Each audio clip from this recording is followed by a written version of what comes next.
So now let's analyze how much n push operations take if we use an incremental strategy, and let's say our initial capacity is C.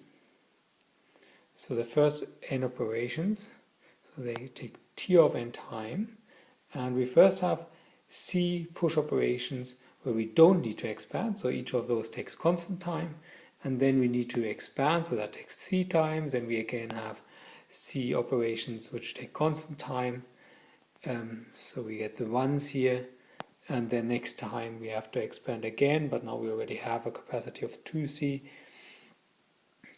and so on. So we have lots of 1 terms here. So if we add all of those up, those will add up to something smaller than n. So the overall time that the first n push operations take will have this n term here, and then additionally the C, 2C, plus 3C, and so on, and that goes up to essentially n, so that's n divided by C times C.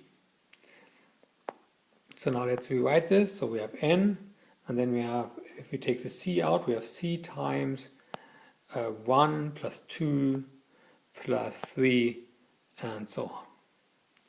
Now this last part here, that is the arithmetic sum, so we know that is of order, if the last term is n divided by c, it's of order n divided by c squared. So if I now look at the terms that we have n plus c times n squared divided by c squared, so that's n plus c times n squared divided by c squared is 1 divided by c times order n squared.